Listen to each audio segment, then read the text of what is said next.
Jawa Barat beberapa waktu lalu bikin geger warga sekitar dan warganet. Sebabnya, saat ditemukan, jenglot itu berkalung gelang emas yang terbungkus kain putih.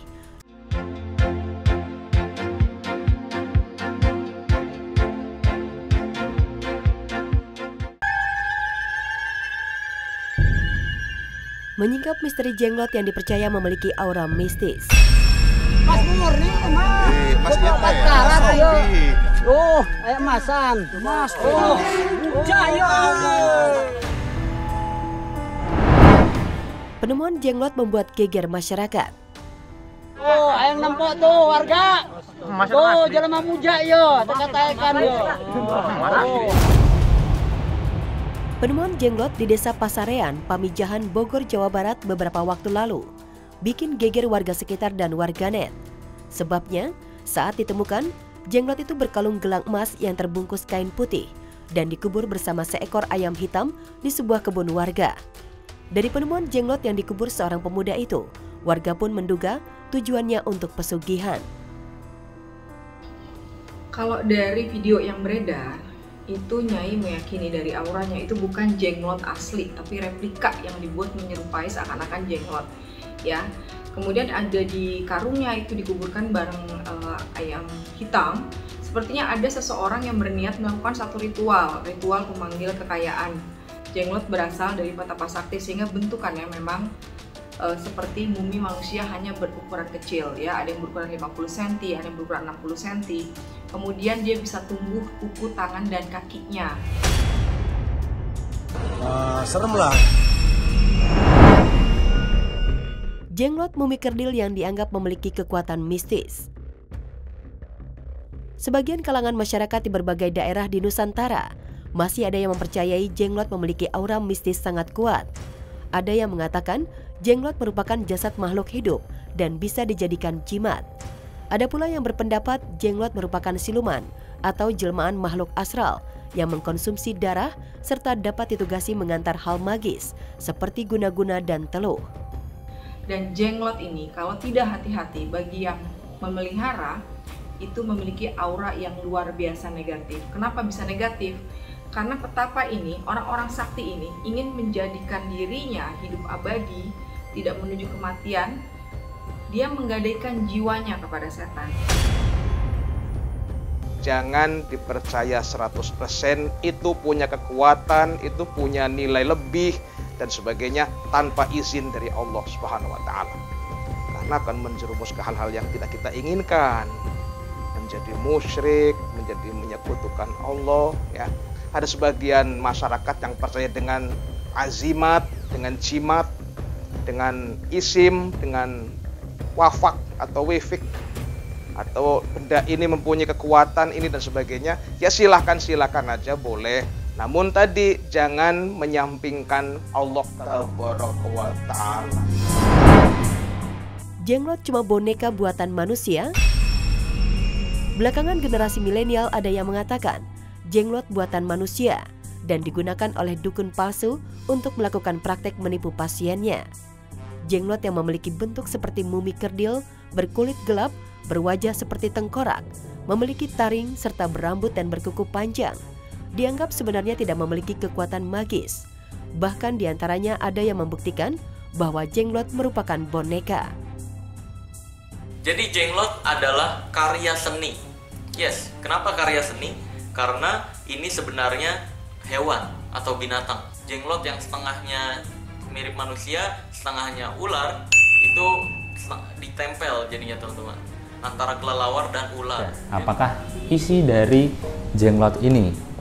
Ya, pertama yang mau saya lakukan adalah potong rambut dulu.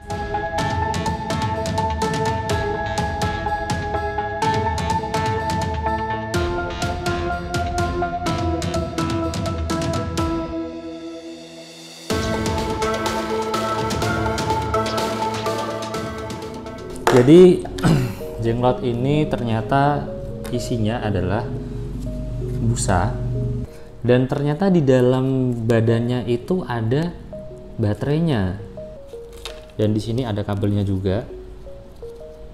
Lihat kalian teman-teman. Jadi ini di dalam kepala yang ini itu ada lampunya.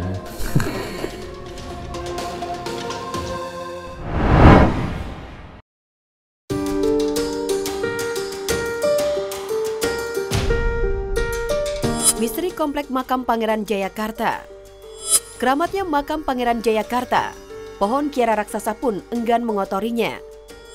Di satu sudut Jakarta Timur, tepatnya di kawasan Jatinegara Kaum, terdapat makam keramat yang hampir setiap hari didatangi peziarah dari berbagai kalangan, baik yang datang dari Jakarta maupun daerah lain.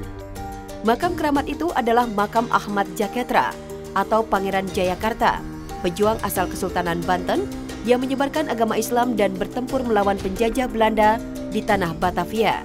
Ini adalah makam beliau, Pangeran Ahmad Jaketra atau Pangeran Wekas ya, atau Pangeran Jayakarta keempat. Nah, ini makamnya. Ya, seorang waliullah ya, seyogianya kita sebagai umat Islam untuk mendekatkan diri kepada Allah, tapi mendekatkan diri juga kepada kekasihnya Allah. Meski usianya sudah berabad-abad, makam Pangeran Jayakarta baru diungkap ke publik pada tahun 1950-an oleh ahli warisnya. Sebab mereka mengikuti pesan Pangeran Ahmad Jaketra yang sebelum wafat pada tahun 1640 meminta kepada keluarganya agar tidak mempublikasikan makamnya. Dari cerita yang berkembang di masyarakat, semasa hidupnya Pangeran Jayakarta memiliki kesaktian. Selain tidak mempan ditembak, cicit Fatailah itu disebut-sebut bisa menghilang ketika akan ditangkap penjajah Belanda. Kekeramatan beliau itu sangat luar biasa sehingga beliau ini sangat sulit dikejar oleh VOC Belanda, kemudian juga ditembak itu kebal dan segala macamnya. Dan yang paling penting bagi saya adalah beliau ini mempunyai strategi perang yang sangat luar biasa sehingga VOC Belanda itu sulit untuk mencari beliau. Percaya banget karena aku kebetulan orang Jawa juga yang percaya dengan kejawen dan percaya dengan ilmu sakti. Kalau misalkan nggak bisa ditembak berarti dia mungkin orang dulu tuh kan kebanyakan pakai ritual khusus ya kan untuk melindungi diri sendiri. Beda kalau orang sekarang mungkin ya ilmu yang dulu dipakai untuk yang tidak baik. Ada peziarah yang mengaku mencium wewangian saat berada di komplek makam. Dan ada juga yang melihat sosok yang dimakamkan. Karenanya ada peziarah yang menjadikan komplek makam Pangeran Jayakarta sebagai tempat mujarab untuk berdoa meminta hajat. Yang kamu lihat itu udah apa aja tadi kamu lihat? Banyak yang datang. Banyak. Pangeran hadir semua.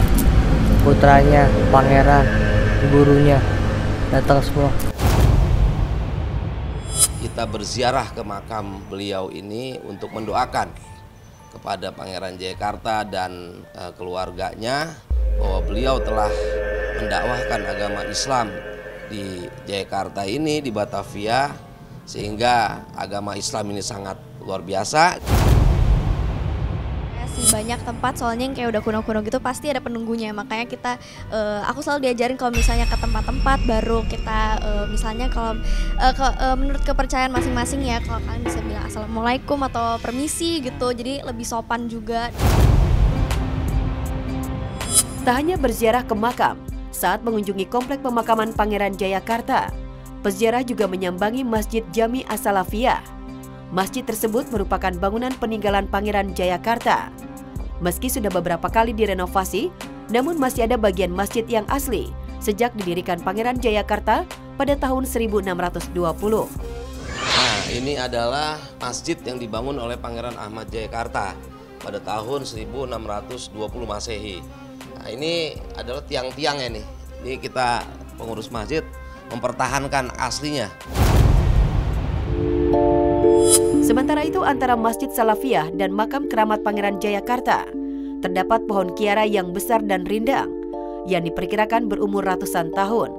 Uniknya, meski batang dan rantingnya menjulang plus melebar, namun ranting pohon itu tidak pernah jatuh serta mengotori area masjid maupun makam Pangeran Jayakarta.